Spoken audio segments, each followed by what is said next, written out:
bahwa Yesus secara nasab itu tidak bisa dikatakan Bani Israel kalau memang menggunakan konteks perjanjian kekal keturunan Abraham tadi.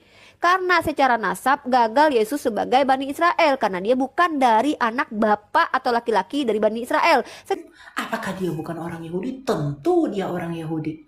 Jadi kalau dikatakan orang Yahudi pun tidak mengakui dia, Yahudi modern, ya tentu tidak mengakui dia. Tapi Yahudi yang mula-mula itu tentu mengakui dia.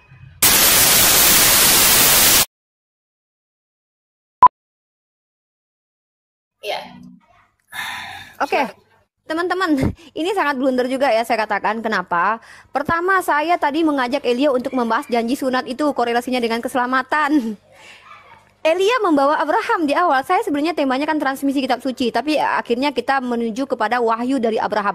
Abraham di situ dinyatakan bahwa janji itu adalah janji tentang sunat, di mana janji dua arah. Bahkan kalau tidak dilakukan akan dimusnahkan dari bangsa-bangsa. Ternyata poin penting saya adalah bantahan terhadap Elia bahwa janji itu ditunaikan bukan hanya untuk keturunan Abraham. Karena orang yang dibeli Abraham pun ikut, including di dalam itu. Itu poin saya yang tidak ditanggapi oleh Elia. Dan di mana di situ korelasinya dengan keselamatan yang Yesus akhirnya menjadi seorang penyelamat bagi Elia dan orang-orang Kristen lainnya. Itu yang menjadi pertanyaan bagi saya. Nah, kalau kita lihat apakah tidak ada nabi di Bani Israel? Justru dalam kitab Perjanjian Baru ada nabi di luar Bani Israel itu. Di dalam kisah para rasul pasal ke-30 ya, ayat pertama, pada waktu itu dalam jemaat di Antioquia ada beberapa nabi dan pengajar, yaitu Barnabas, Simeon, disebut Niger, dan Lukius orang Kirene. Nah, dan Manahem diasuh bersama dengan raja wilayah Herodes. Nah, di sini ada nabi setelah Yesus lahir pun ada nabi, masih ada nabi, teman-teman. Nah, dan ini yang saya katakan, Hagar itu diusir bukan karena, ini saya katakan ya, ini mohon maaf konsekuensi menjatuhkan Tuhan yang sangat rasis.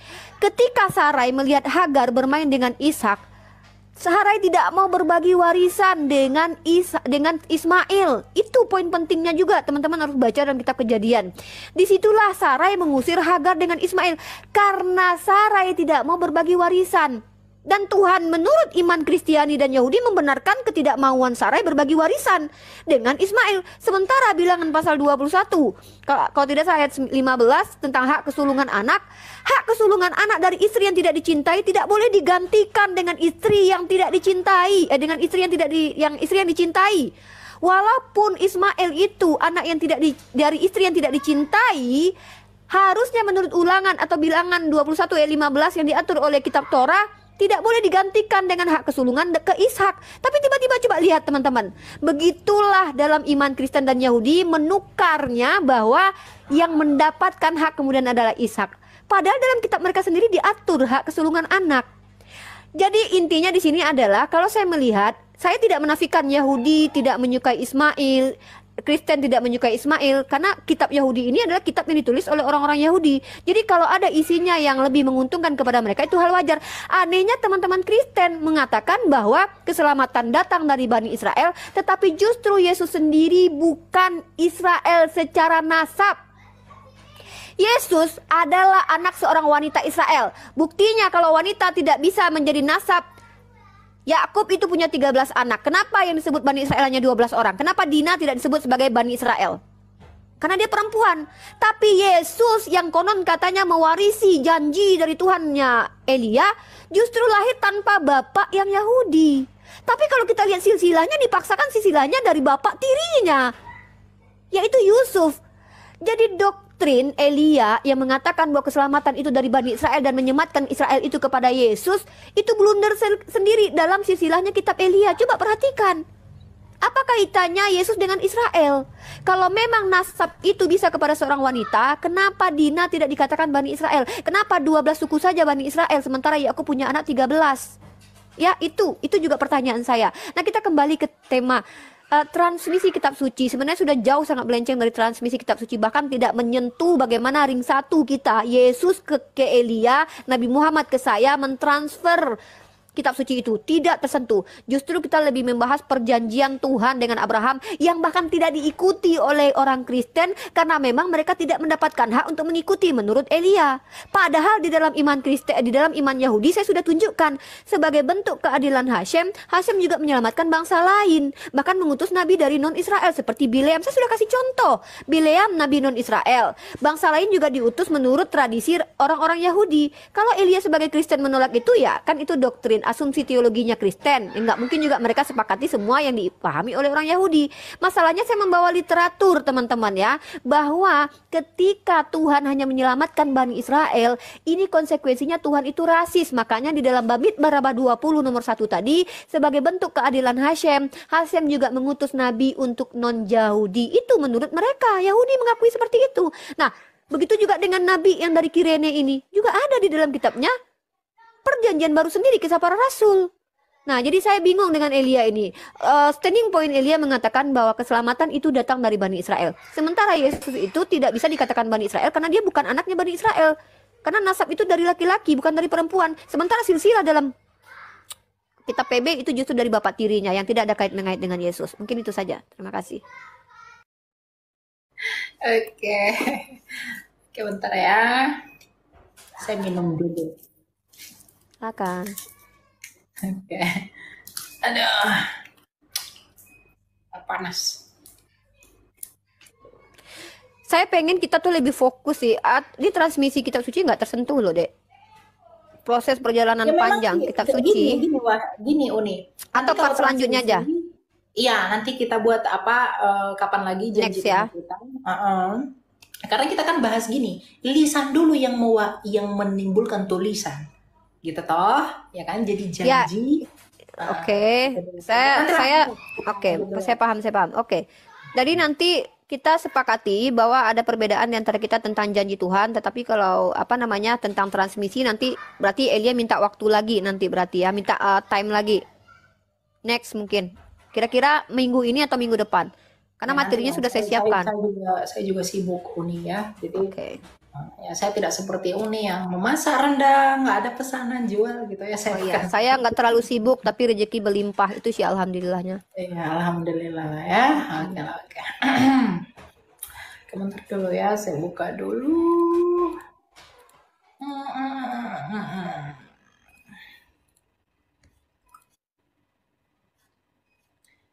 Oke. Data yang saya siapkan Albert akhirnya tidak tersentuh. Serius. Data yang saya siapkan Albert tidak tersentuh tentang transmisi kitab suci.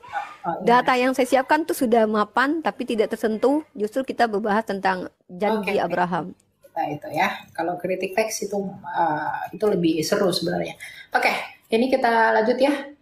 Saya coba itu nih tekan lagi. Saya biarin. Oke. Ya. Nah, tadi mengatakan mengenai sunat itu lagi-lagi sebenarnya saya harus katakan poinnya itu tidak didapat karena memang sunat itu adalah tanda, betul. Kalau tadi Uni menggunakan Kejadian 17 ayat 7 itu tidak melegitimasi bahwa itu diberikan kepada bangsa lain. Tuhan sendiri sudah menolak itu. Tuhan sendiri mengatakan bahwa perjanjianku akan kutetapkan dengan Ishak. Jadi janji itu hanya untuk Ishak. Kalau ini mengatakan dari hal-hal ini, dari ayat 7, seisi rumahmu dan lain-lain, itu karena Abraham. Itu mempengaruhi orang-orang yang ada di rumahnya sebagai orang yang dipilih Tuhan. Ya termasuk Ismail ya pasti. Tetapi janji mengenai apa yang Tuhan mau berikan itu hanya diberikan bagi Ishak. Jadi kalau ini tadi katakan Ismail juga diberikan, itu tidak relevan ya. Nah, kemudian nabi di perjanjian baru juga ada nabi. Pertanyaan saya, apakah nabi di perjanjian baru yang disebut nabi itu adalah nabi dalam peraturan Taurat? Tentu tidak. Jadi kalau Uni mengatakan setelah perjanjian baru pasti ada nabi. Kalau mungkin Uni mengatakan bahwa nabi kami itu juga adalah nabi. Itu tidak terhitung sebagai nabi di dalam hukum Yahudi karena dia tidak ditabiskan. Ya? Jadi perjanjian baru, kalau Uni mengatakan oke, dia tidak ditabiskan, dia harus karena dia adalah nabi baru, ya harusnya dia mengikuti peraturan Kristus dari para rasul. Begitu. Nah, yang ketiga mengenai Yesus yang adalah bukan Israel. Pertanyaan saya, Adakah catatan sejarah atau catatan yang Alkitabiah di dalam kanon yang menyangkal keyahudian Kristus? Ingat, kalau dia bukan orang Yahudi, dalam pemahaman orang Yahudi tidak mungkin dia dipanggil sebagai rabi. Mungkinkah orang Yahudi menjadikan yang bukan Yahudi menjadi rabi? Yesus itu orang Yahudi, maka dia disebut sebagai rabi. Jadi kalau Uni mengatakan Yesus itu tidak sah karena dia itu sebenarnya bukan orang Yahudi, orang Yahudi mengakui dia sebagai rabi. Bahkan dia mengajar di bait Allah, dia masuk ke sinagoga. Anda ingat ketika peristiwa Antiochus Epiphanes di dalam Deuterokanonika di kitab Makabe, orang-orang dalam tanda petik orang-orang non-Israel itu menjara dan menajiskan bait suci yang dilarang oleh orang Israel.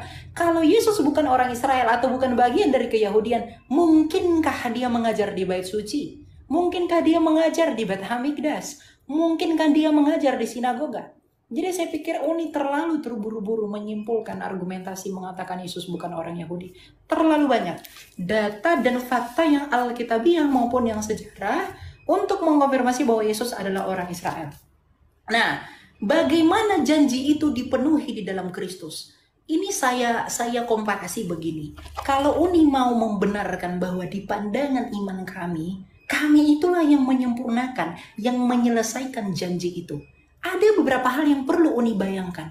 Kalau memang Uni, keyakinan Anda itu adalah menggenapi janji itu, apakah sunat yang Anda lakukan menurut sunat yang dilakukan Abraham? Sunat yang dilakukan Abraham usia berapa? 8 hari. Anda disunatkan usia berapa? 20 tahun, 15 tahun, 40 tahun.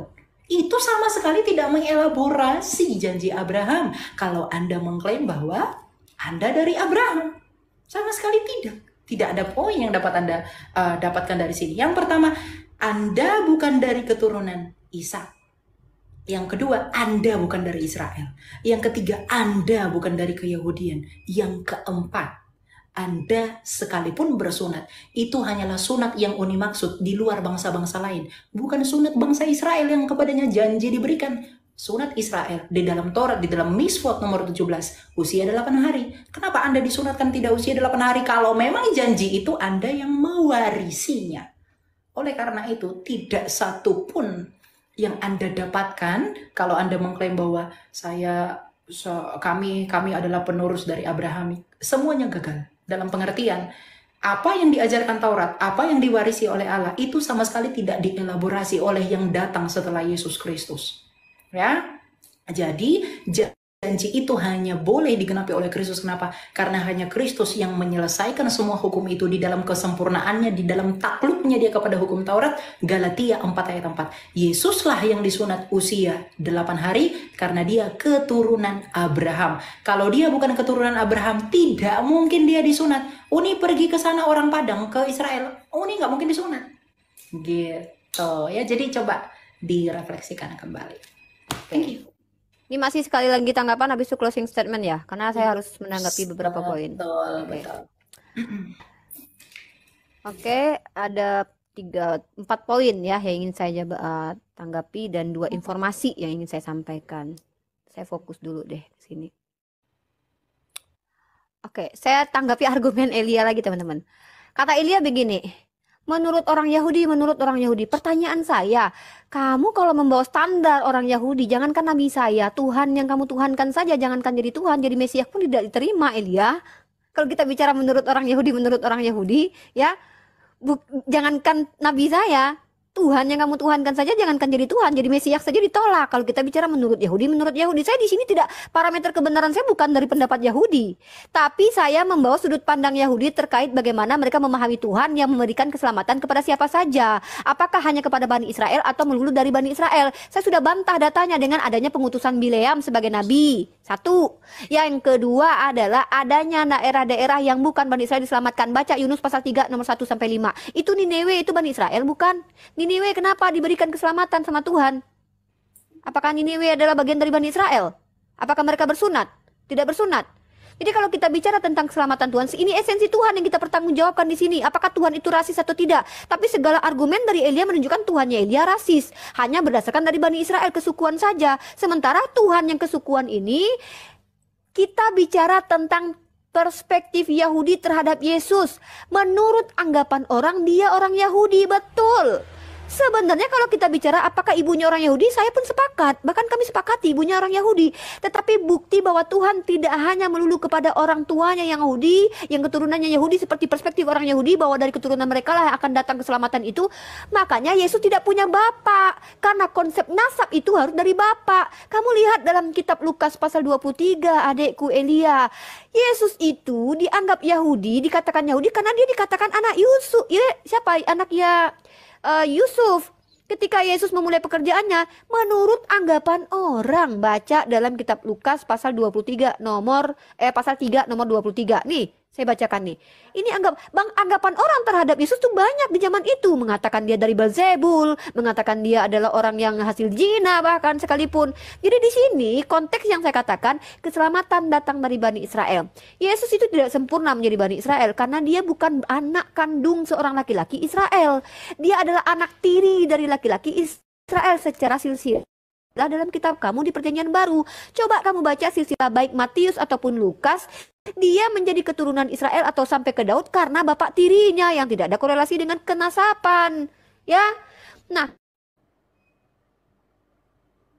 teologi tentang kitab Kejadian.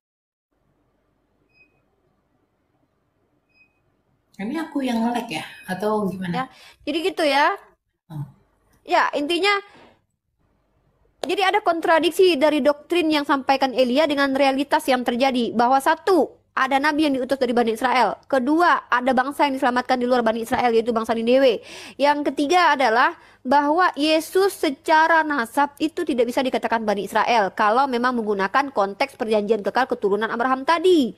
Karena secara nasab gagal Yesus sebagai Bani Israel karena dia bukan dari anak bapak atau laki-laki dari Bani Israel. Saya tidak katakan dia bukan orang Bani Israel atau Yahudi. Saya akui bahwa perempuan ibunya itu makanya dia dikatakan Ibnu Maryam. Tapi kalau kita bicara nasab, tidak ada nasab itu dari perempuan, Elia, ya. Karena nasab itu dari bapaknya. Makanya saya kasih contoh. Bani Israel itu punya berapa orang? Yakub itu punya ada berapa anak? Ada 13. Kenapa cuma disebut 12 Bani Israel? Kenapa Dina tidak disebut? Dikarenakan nasab itu hanya kepada lelaki. Ini menjadi rancu. Doktrin iman Yahudi dengan Kristen itu sudah berantem, kemudian ditambahi dengan doktrin yang datang kemudian yang mengaku-ngaku bahwa Yesus itu adalah silsilahnya sampai ke Daud melalui jalur Yusuf. Itu sebuah kebohongan publik loh, mengatakan bahwa Yesus adalah anak Bani Israel melalui jalur Yusuf. Karena secara realitas baik saya sebagai muslimah dan Elia sebagai Kristen mengakui bahwa dia bukan anak laki-laki Israel karena dia tidak punya bapak, ya, itu.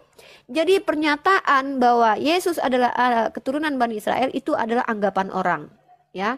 Dalilnya pun jelas dalam Lukas pasal 3 nomor 23. Dan saya bacakan sekali lagi ya. 1 Raja-Raja pasal 2 ayat 3 sampai 4. Lakukanlah kewajibanmu dengan setia terhadap Tuhan Allahmu dengan hidup menurut jalan yang ditunjukkannya dan dengan tetap mengikuti segala ketetapan, perintah, peraturan dan ketentuannya seperti yang tertulis dalam hukum Musa, yaitu Torah, teman-teman ya, supaya engkau beruntung dalam segala yang kau lakukan dan semoga Tuhan menepati janji yang diucapkannya tentang aku, yakni jika anak-anak lakimu hidup tetap di hadapanku dengan setia, dengan segenap hati, dengan segenap jiwa, maka keturunanmu takkan terputus dari tahta kerajaan Israel. Menariknya adalah orang-orang Bani Israel sudah banyak melakukan kemaksiatan termasuk Salomo. Teman-teman ya, Salomo sendiri, sorry, aduh, ini bermasalah ini laptop aku. Halo, tes. Jadi teman-teman kalau dilihat ya, berapa kali Bani Israel mengingkari, bahkan Salomo sendiri yang anak Daud itu mengingkari kesepakatan dengan Tuhan dengan menyembah kepada dewa lain. Apakah Tuhan yang berkata kalau kau penuhi janji, aku penuhi janji, tiba-tiba memenuhi janji walaupun Salomo tidak memenuhi janji tersebut? Ini kan akhirnya Tuhan esensinya ternista kemudian ya, tidak konsisten dengan janjinya. Terima kasih. Ya. Oke, nah yang pertama ya, kalaupun memang Uni itu menganggap dirinya sebagai Yahudi, kemudian mengatakan Yesus itu tidaklah Mesias dalam pemahaman orang Yahudi, bukankah orang-orang Yohanes dan lain-lain itu orang Yahudi? Mengapa ia mengaku Yesus itu adalah orang sebagai Mesias? Orang yang dibaptis oleh Petrus 3.000 orang, apakah mereka bukan orang Yahudi? Sepertinya Uni ya tidak mengetahui hal ini ya. Kemudian kalau Yesus tidak dianggap Mesias, sekalipun Uni orang Yahudi, kepada siapakah Yesaya 53 pantas dilakukan? Kepada siapakah Yesaya 53 dalam sejarah itu bisa dikatakan? Jadi sekalipun Uni orang Yahudi, Uni akan kebingungan menjawab ini. Di mana Yesaya 53 itu akan diberikan kalau bukan kepada Kristus? Nah, itu yang pertama. Ya, jadi orang-orang Yahudi pada masa itu pun dialah yang menuliskan kitab suci. Dialah yang memperkatakan, bahkan Yohanes dalam 1 Yohanes berkata apa? Apa yang kami lihat, yang kami raba dan kami dengarkan, itulah yang kami beritakan mengenai apa? Firman yang hidup. Apakah dia bukan orang Yahudi? Tentu dia orang Yahudi. Jadi kalau dikatakan orang Yahudi pun tidak mengakui dia, Yahudi modern, ya tentu tidak mengakui dia. Tapi Yahudi yang mula-mula itu tentu mengakui dia. Jadi kalau Uni mengatakan bahwa Yahudi tidak menerima Yesus sebagai Mesias, yang menulis kitab suci ini orang-orang Yahudi. Paulus, rabi Yahudi. Kurang apa Paulus, anak dari murid dari Rabban Gamaliel, seorang yang begitu cerdas. Ya, jadi kalau dikatakan Yesus tidak dianggap Mesias oleh orang Yahudi, itu penafsiran yang tidak benar. Yang kedua, Tuhan menyelamatkan Niniwe. Tuhan menyelamatkan Niniwe itu bukan dalam pengertian ikatan perjanjian. Kalau Uni mengatakan misalnya bahwa bangsa-bangsa lain juga diselamatkan, artinya keselamatan mengenai janji itu diberikan kepada mereka. Tuhan sudah jelas membantah bahwa janji itu hanya diberikan kepada keturunan Ishak. Apa yang mau Anda tambahi dari apa yang tertulis di dalam Torah? Tentu itu tidak relevan. Ya. Kemudian yang ketiga, Yesus anak Yusuf. Dia itu hanya anggapan orang. Kalau dia hanya anggapan orang dan tidak valid di dalam pemahaman iman Yudaisme, bisakah dia mengajar di Bait Allah? Bisakah dia disebut rabi? Bisakah dia mengajar di sinagoga? Kalau status keyahudiannya tidak diterima, kalau dia secara hukum tidak diterima sebagai orang Yahudi, mungkinkah orang Yahudi membiarkan dia di dalam hukum Taurat? Mungkinkah orang Yahudi menerapkan Taurat kepada dia? Kalau Uni ada waktu pergi jalan-jalan ke Israel, di sana Uni pergi, orang Yahudi pun tidak akan menerapkan 613 misbot kepada Uni, karena Uni bukan bangsa Israel. Tapi Yesus dalam Galatia 4 ayat 4 takluk kepada itu semua. Oleh karena kesempurnaannya itulah dia layak menjadi Mesias. Nah, kemudian ada beberapa hal, semua pertanyaan saya itu tidak ada yang Uni jawab. Dalam pengertian yang pertama, ya, di mana keimanan Uni bisa dibenarkan dalam diskusi ini? Kalau Uni mengatakan kami yang mewarisi janji itu. Oke, janji itu tandanya apa? Tanda sunat. Sunat itu menurut Misfot dan kesetiaan kepada Taurat itu usia 8 hari. Pertanyaan saya, keimanan Uni disunat pada usia berapa hari? Kalau memang esensi dari yang tadi Uni tekankan itu adalah sunat. Kemudian yang kedua, mengenai status kenabian.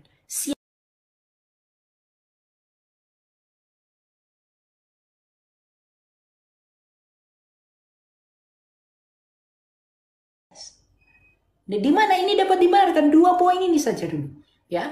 Bagaimana mungkin Anda mengakui bahwa Anda dari Abraham, tetapi sunat? Karena tadi Uni mengatakan ada juga bangsa lain yang disunatkan. Lah, kalau orang lain disunatkan, tetapi bukan sunat menurut peraturan Abraham, itu untuk apa? Yesus disunat pada usia 8 hari. Iman Anda disunatkan pada usia berapa hari? Kalau itu di luar dari syarat itu, artinya tidak ada tempat bagi Anda untuk menerima janji itu. Karena memang janji itu sudah selesai di dalam siapa? Kristus Yesus Tuhan sebagai Mesias. Dia diterima oleh orang Yahudi sebagai Mesias, makanya orang Yahudi lah yang menuliskan Injil Sinoptik. Kemudian dia diterima sebagai Mesias yang menyelamatkan karena Yesaya 53 hanya boleh digenapi oleh Kristus. Tidak ada dalam sejarah yang bisa menggenapi Yesaya 53 selain daripada dia. Begitu. Jadi sempurnalah iman kekristenan itu, bahwa semua misteri dalam perjanjian lama digenapi dalam Kristus. Taurat dan kitab para nabi selesai. Kristus memberi hukum baru. 2 hukum, kasih Allah dan sesama. Demikian.